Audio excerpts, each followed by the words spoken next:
की 5 सीटों पर होने वाले उपचुनाव के लिए सभी राजनीतिक पार्टियां अपने अपने चुनावी समीकरण को बैठाने में लगी हैं।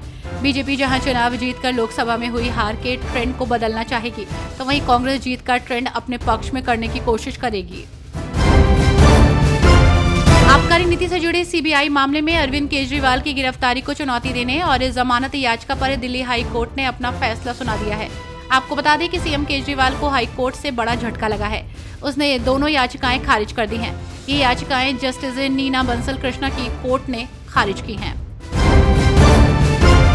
बांग्लादेश में आरक्षण के खिलाफ जारी विरोध प्रदर्शन अब एक बड़े आंदोलन में बदल चुका है। इस बीच खबर है कि बांग्लादेश की प्रधानमंत्री शेख हसीना ढाका पैलेस छोड़कर किसी सुरक्षित स्थान पर चली गई हैं। वहीं लाखों लोग कर्फ्यू तोड़कर सड़क पर उतर चुके हैं। ये लोग प्रधानमंत्री शेख हसीना से इस्तीफे की मांग कर रहे हैं। सपा सांसद जियाउर रहमान वर्क ने वक्फ बोर्ड कानून में कथित संशोधन पर प्रतिक्रिया दी है।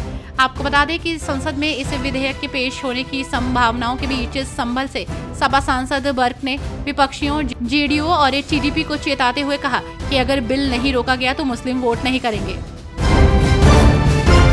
योगी सरकार के नजूल संपत्ति बिल को लेकर ब्रजभूषण शरण सिंह ने प्रतिक्रिया दी है। उन्होंने कहा कि मैं नहीं समझ पा रहा हूं कि किस मंशा से ये विधेयक लाया गया।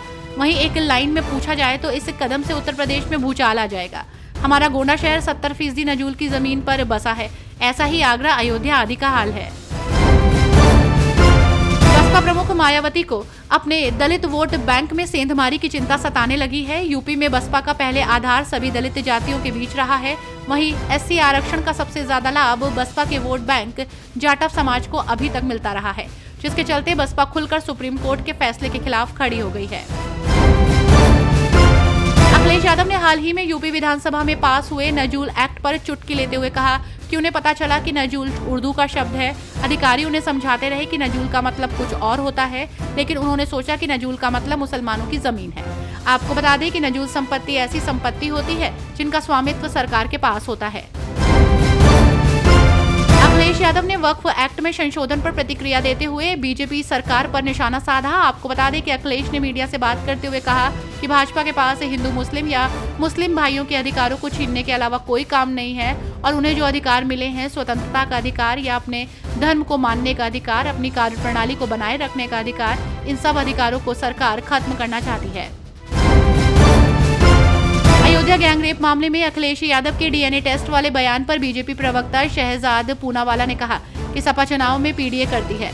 जब 12 साल की बच्ची का बलात्कार हुआ और बलात्कारी 65 वर्षीय मोहित खान अयोध्या में सपा का बड़ा नेता है, तब वे डीएनए और नार्को टेस्ट की बात कर रहे हैं। क्या सपा ने इससे पहले कभी किसी अपराधी के नार्को टेस्ट की बात की है?